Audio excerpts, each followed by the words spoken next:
Now, man, I want to get into a very touchy subject now because this is serious for us, man. Like, I feel like we should have more conversations about this, man. And I want you to tell people, man, about your depression, man, because I struggle with it myself. So I want to know, what do you know what kind of the root cause of why you was Oh depressed? yeah, like I'm gonna make a long story short. I was in the 7th grade, and my mama told me I should have surgery on my ankle because, like I said, I used to play nothing but sports growing up. So, and she was like, "You had surgery on it, you'll be able to run faster." Because I used to play on them all day, but I couldn't walk after. Like, I literally had to be carried to the car. I had to walk on the sides of my shoes because they hurt that bad. So I ended up having the surgery, and that triggered me to having a seizure at home. And I went to Jackson Children's Hospital, and Dr. Chandler, who was my doctor at the time, she told me I couldn't play football anymore. And that I shut down after that. Like, you know, when people hear it, they be like, "Oh, it wasn't so bad." But you know, I tell folks, like, that was football was my life. Like, Yeah. I had known at an early age I was gonna put Oxford on the map playing football. Like, I was gonna put the city on my back and go play football, because I said I was gonna be a top D1 prospect out of Oxford High, going to Notre Dame on a full scholarship. And that was my goal. That was always my goal, because I used to play football in the 7th grade. You know, they thinking you don't know nothing. You just coming out to play. Yeah. And one of the coaches, he called out a play like 70G or something like that. It was a run play. And he was like, "You know what the guard do?" And he was like, "Yeah, the guard pulls." He was like, "Very good." Because didn't nobody else know that but me. And that was like, shit. Football was like like I said, was my life. And after she told me that, I shut down. I literally stopped doing everything. I lost interest in everything. Like, for like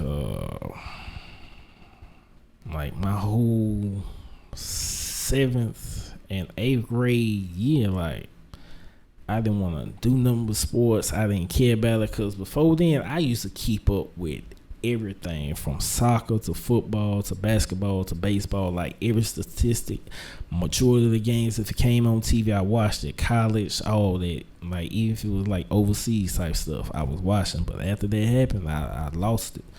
That's one of the main reasons why I didn't even play baseball when I got older. Wow. I stopped playing baseball. So yeah, like, I took that straight to the heart. So you feel like that surgery kind of derailed your life from where you thought it really should have been, the direction you thought it should have been going? From what they tell me, I probably would have had the seizure anyway without the surgery. But yeah. I don't know. That's something we'll never know. But for a long time, I had an issue with that, because, like I said, how I felt, it wasn't nobody in the world better than me. And what made me, like I said, my brother, he made me get into football. But what made me fall in love with was watching, like, Walter Payton, like highlights of him, Deion Sanders, Randy Moss, and Michael Vick. Legends. Like, I grew up watching Deion, Randy, and Vick. So, and I was like, the stuff they doing, I know I can do. And you know, I might be small, but shit, I always play the game bigger than like how I was supposed to be. Because once I was out there, wasn't nobody better than me.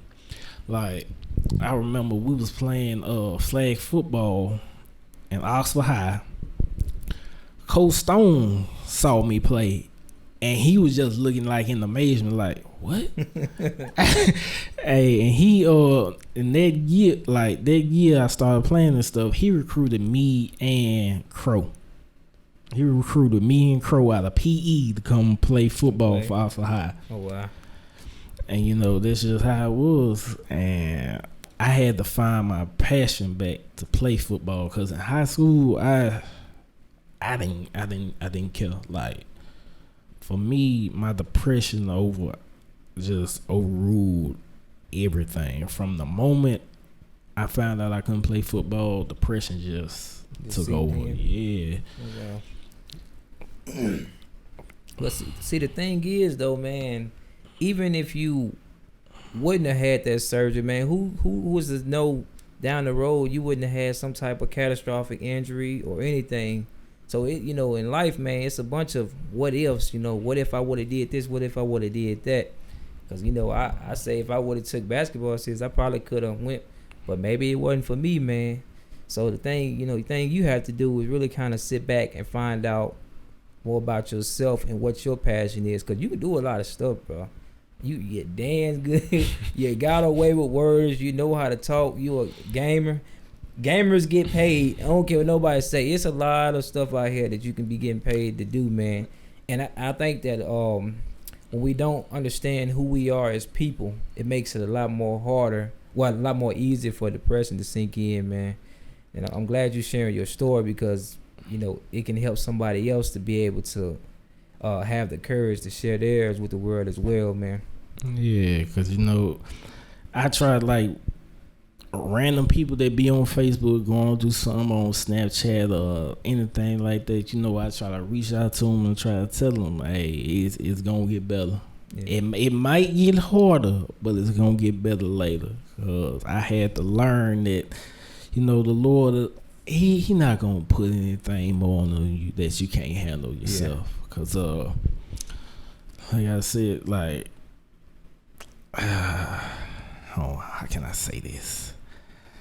Like, a lot of folks don't know.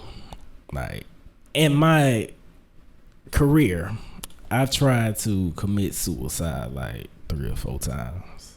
Like, I tried twice in like middle school and twice in high school, and I failed each time. So, you know, every time I felt like, well, maybe I got a purpose. Because if I'm doing everything right, you know, to commit suicide, like, how am I still here? And I had to like find my reasoning to be here, because all while I was in high school, you know, growing up, I always used to tell this person that I feel like I'd die before I was 21. Like, I just felt it, like, oh. Yeah, I just felt that. And then the craziest thing happened. I had surgery on my shoulder. It was my sophomore year down there in Northwest. I had surgery. And I was at home, you know, getting better. And I took some pain pills they prescribed me. And I guess I ended up having an allergic reaction to it, because I started throwing up and I couldn't breathe. And you know, my folks, they called the hospital and stuff, ambulance, but you know where my folks stay. They stay way out there. So they had to hurry up and get me in the car and stuff. And I'm still like trying to breathe, like I couldn't breathe. So I messed around, and you know, I died in the back seat of my mama's car. Whoa. And like, it was just a feeling of like, there's no need to worry no more. The pain is gone, all that. Like, I literally saw myself being lifted up beyond the clouds. Yeah, like I literally saw that. And it was literally like, I guess it was just a act by my mother. She pulled me up and I let out this big ass gasp. And when we pulled up to the hospital, I couldn't feel nothing. I couldn't move. My hands and shit was blue. Like, I couldn't move. And ever since then, I've been trying to find my reasons, because like I said, shit, I'm still here. And you know, one thing I always try to tell people, if they got depression or they going through it, they battling through it, reach out, talk to somebody. Because what I learned is silence is the loudest noise in this world. Like, it can get so loud it becomes deafening. And I had to, like I said, I had to learn the hard way. And I acted out because of, like, I got bipolar depression and stuff. And, you know, I try not to let my emotions run me, because once they do, I tend not to be able to control them. But I've gotten better at it. And that's why I tell people, if you're going through something, reach out to somebody. Don't listen when people say, oh, you shouldn't put that on Facebook or something like that. Let me tell you something. If you going through somebody might be going through the same thing you going through. Exactly. Say that again. And they can sit here and talk to you, and y'all can talk to each other and try to find a way to beat this together. Because depression, I don't wish that on my worst enemy. That's something that would eat you alive. You ain't lying. Trust me, I know.